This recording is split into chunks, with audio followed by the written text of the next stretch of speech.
with the FIFA Player of the Year award, which went to Luka Modric, beating out Cristiano Ronaldo and Mohamed. Salah. Shaka. Yeah.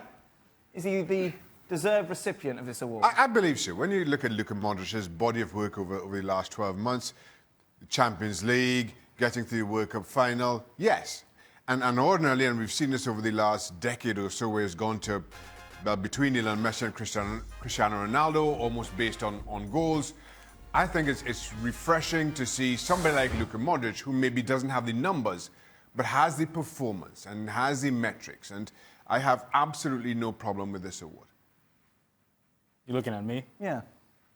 To wonder if I have a problem with this? No, I wonder if you have an opinion on this. I have no problem whatsoever. I think Luka Modric is actually very deserving of this. And of the finalists that were available, let's not forget that Lionel Messi is not one of the finalists, and let's not get into that conversation. But Luka Modric achieved some of the same things that Ronaldo achieved with Real Madrid. And yet you find that Luka Modric, the tiebreaker, is his performance and the performance of Croatia in the World Cup. I think that puts him over the top. Luka Modric, a deserving winner. Yeah, I don't have an issue with it because he is a fabulous player. Whatever Tottenham got from him, I can't remember, but it's certainly not enough now when you see what he's gone on to. But the only thing I would say is that, and I've sort of argued against myself the last time we were talking about this, saying it's not all about numbers. And Modric does a lot of great stuff that don't turn up in stat sheets. However, when you look at 55 games and 54 goals for Ronaldo.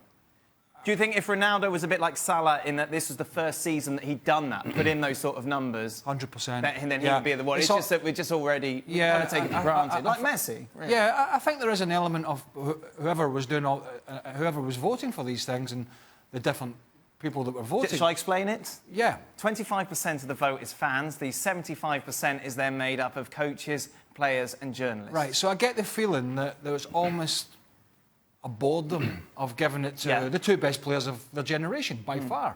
And I think there's almost like an acceleration of trying to give it to somebody else. As good as Modric has been, when you look at Ronaldo's numbers there, including the goals in the Champions League, I think he could be disappointed. And it's a travesty that Messi's not there, really. Well, of course it's a travesty. And I think we've established that. But I think he'll sleep okay. Oh, he'd be just fine. Don't worry about it. No, neither he, though, or Ronaldo went to the ceremony, Shaka. What do you have to say about that? Controversy. They didn't show up. Why is that a controversy? Well, it's not bad sportsmanship. Ronaldo's shortlisted for the three. At least he'd have been there if he was going to win it. Well, you never know. Maybe the private plane was all booked up this weekend. Oh, shut it. So don't give me that. I'm just saying. Look, again, I think a lot was made, and maybe rightly so, given Ronaldo's own comments when he didn't show up previously.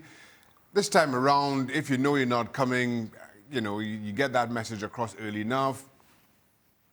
It's almost like FIFA don't want to embarrass those players by having them there, and they know how much it means. They know how successful they've been, right? And they don't want them sitting there almost. But it takes the drama away, because if Ronaldo's not there, he's not winning. And if Salah's not going to win, then okay, well, who we got left? Modric, come on down. I have to admit, Ali, there ain't a lot of drama for me whether Messi or Ronaldo's there in the first place. I ain't getting anything for FIFA today. FIFA's absolutely getting it today. I can tell you that for nothing. Mark, you thought Antoine Griezmann should have won it? Huh? No, I thought he should have been on the shortlist, but Mo Salah didn't even make the team, did he? So if Salah doesn't make the team, then he's clearly not going to win it.